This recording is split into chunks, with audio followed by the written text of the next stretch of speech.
안녕하십니까. 북헌터 채널의 진행을 맡은 채콜라주입니다.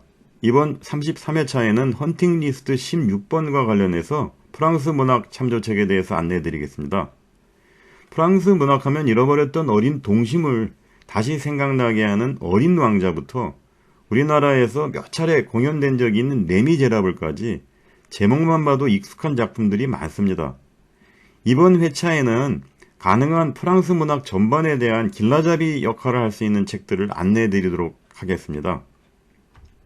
지금 화면은 이번 회차의 프랑스 문학 참조책으로 선정된 3권의 책들로 현대 프랑스 소설의 흐름을 해설한 프랑스 현대 소설사와 일본 문학의 광장 시리즈 중에 프랑스 근대문학, 그리고 잃어버린 시간을 찾아서의 작가 프루스트가 많이 인용하거나 평론을 한 작가들에 대해서 해설한 프루스트가 사랑한 작가들이란 책입니다.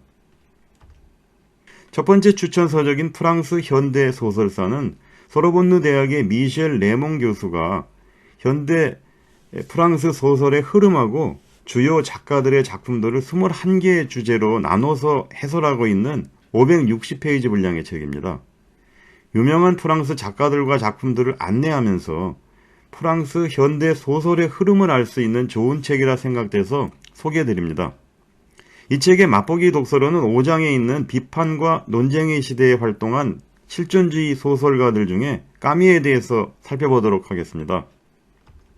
보시는 화면은 알베르 까미의 이방인이라는 작품을 중심으로 부조리에 대한 까미의 생각을 설명해주고 있습니다. 흔히 부조리하면 가능한 빨리 개선해야 할 무엇인가로 생각합니다만 그런 생각 자체를 다시 생각해보게 하는 작품인 것 같습니다.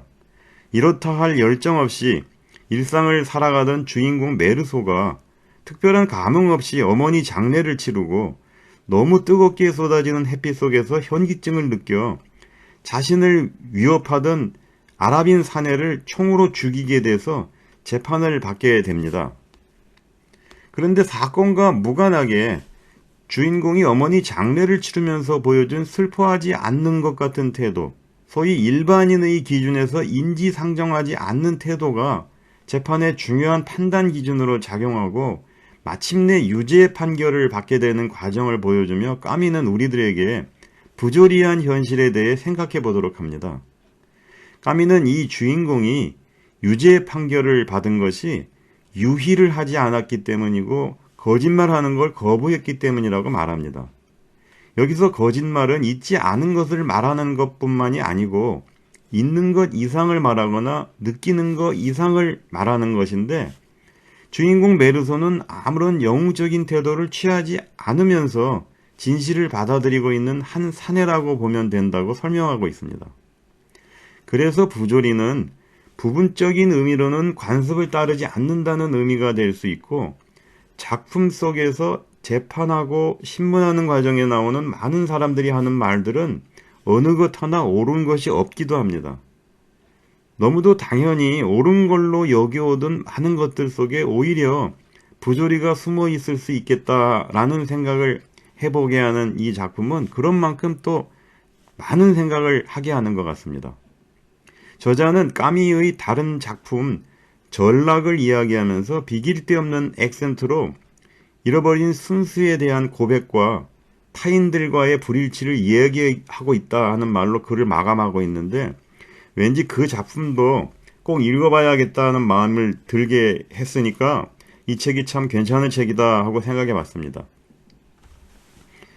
두 번째 추천 서적인 프랑스 근대 문학은 일본에서 다수의 문학 전문가들이 공동 집필한 문학의 광장 시리즈 중 하나인데 근대 프랑스 문학을 18개 주제로 해설한 200페이지 분량의 책입니다. 이 책의 맛보기 독서로는 2장에 있는 레미제라블의 낭만주의 작가 빅토르 위고에 대해서 살펴보도록 하겠습니다. 보시는 화면은 빅토르 위고에 대한 내용으로 삽입되어 있는 노틀담 대성당이나 파도 등의 그림은 위고가 직접 그린 것들이라는 말에 놀랐습니다.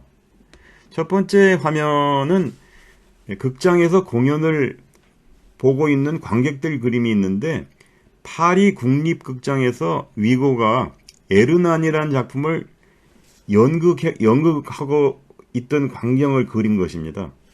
당시 고전주의 연극의 엄격한 원칙들, 즉 극의 내용은 최대한 단순한 줄거리로 결말을 향해 가야 하고 처음부터 끝까지 같은 장소에서 이루어져야 한다는 등의 규칙을 깨는 이 작품에 대해서 열광했던 낭만파 관객과 격렬하게 야유를 보내는 고전파 관객이 있어서 장르가 많이 소란스러웠지만 공연은 낭만파의 대성공으로 끝났다고 말하고 있습니다.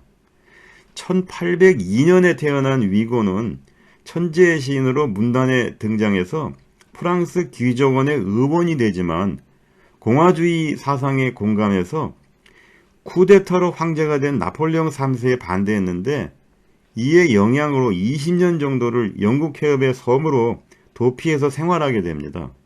섬으로의 도피 생활 동안에 오히려 창조적인 활동을 많이 하는데 유명한 그의 작품 레미제라블은 그가 60세가 되던 1862년에 발표한 작품입니다. 빵 한 조각 훔친 죄로 19년간 감옥살이를 하며 탈옥을 거듭한 주인공 장발잔 이야기가 연극, 영화, 뮤지컬 등으로 전 세계 수많은 팬들을 갖게 된 것은 다분히 위고가 뛰어난 극장 역량을 갖고 있기 때문이라 할 수 있겠습니다. 사실 이 소설에는 소위 줄거리랑 거리가 좀 있는 긴 에피소드들도 많이 들어가 있는데 이것은 위고가 당시 사회의 정신적인 배경들을 일부러 알려주고 싶어서 끼워 넣은 부분이라고 설명해주고 있습니다. 세 번째 추천 서적인 프루스트가 사랑한 작가들은 프루스트가 자신의 성장소설 잃어버린 시간을 찾아서란 작품에 인용하거나 비평을 한 9명의 작가들 양력과 특징을 해설하는 290페이지 분량의 책입니다. 저자인 유예진 교수는 프루스트 관련 연구로 박사학위를 받은 프루스트 전문가라 할 수 있는데 프루스트의 시각에서 본 프랑스 유명 작가들에 대한 비평을 접해보는 것도 이 책을 읽는 재미 중에 하나라 할 수 있겠습니다. 이 책의 맛보기 독서로는 고리오 연감이나 인간 희극 등의 작품으로 유명한 발자크에 대해서 살펴보도록 하겠습니다. 보시는 화면은 발자크에 대한 내용으로 발자크의 생애와 작품의 특징을 4개 단락에 걸쳐 20페이지 분량으로 해설하고 있습니다. 첫 번째 화면에는 부리부리한 눈으로 가슴에 손을 얹고 있는 발자크 사진을 볼 수 있는데 농민 출신으로 자수성가한 아버지를 둔 발자크는 1799년에 태어났습니다. 발자크는 아버지의 기대에 따라 소르본느 대학의 법학과로 입학했지만 학업 중 실무 지식을 익히러 들어간 법률 사무소에서 반복적이고 답답한 서류 작업을 체험하면서 오히려 문학을 하겠다고 다니던 대학까지 그만두게 됩니다. 발자크 아버지는 그럼에도 발자크가 글쓰기에 전념할 수 있도록 파리의 작은 다락방에 월세를 지원해 주었다 하니까 정말 아들의 성공을 간절히 바랐던 것 같습니다. 이때 발자크는 몇 편의 작품들을 발표하지만 모두 기대했던 성공을 거두지를 못하고 인쇄소를 사들이며 출판업에 투자한 것도 모두 실패로 끝나버려서 30이 되기도 전에 엄청난 빚더미 위에 앉게 됩니다. 이때부터 그 빚을 갚기 위한 발자크의 글쓰기가 시작되는데 늦은 오후에 식사를 하고 바로 잠을 잔 후에 자정부터 밤새워 글을 쓰는 이상한 습관도 그때 생긴 것으로 51라는 젊은 나이에 숨을 거둔 이유도 이런 과도한 글쓰기 때문이라 생각되고 있습니다. 발자크는 여러 작품들을 발표하면서 예전 작품에 등장시킨 인물을 다음 작품에 등장시키는 방법을 사용해 왔지만 작품들을 통일성 있게 연결하여 하나의 구조로 연결시키는 인간 희극이라는 작품을 구상합니다. 단테의 신곡이나 이쪽에서 지옥, 연옥, 천국을 여행하는 형식을 갖고 있는 것처럼 풍속연구, 철학연구, 분석적 연구 세 부문으로 구성을 인간 희극에선 하게 되는데 이는 신곡에서 영향을 받은 것이라고 생각하고 있습니다. 인간 희극에서는 특히 고리오 연감이 속한 풍속 연구가 전체의 3분의 2를 차지하면서 가장 중요한 위치에 있는데, 훗날 프루스트는 발자크의 천재성을 인정하면서도 발자크가 지나치게 사건 전개에만 신경을 쓴 나머지 문체를 갈고 닦고 있는 일을 좀 소홀히 해서 발자크만의 고유한 문체를 창조해내지는 못했고, 그 이유 때문에 인간 희극이 무한한 상상력과 창의력이 높이 평가가 되지만 전통적인 소설의 범주를 벗어나지 못하게 됐다 하는 비평을 남겼다고 해설하고 있습니다. 이상 프랑스 문학 참조책으로 프랑스 현대 소설사와 일본 문학의 광장 시리즈 중 프랑스 근대문학, 그리고 프루스트가 사랑한 작가들이란 책 등 3권의 책에 대해서 안내드렸습니다. 구독, 좋아요로 북헌터 채널에 대한 계속적인 지지를 부탁드리며, 다음 34회차에는 헌팅 리스트 16번과 관련 영국 문학책에 대해서 안내드리도록 하겠습니다. 감사합니다.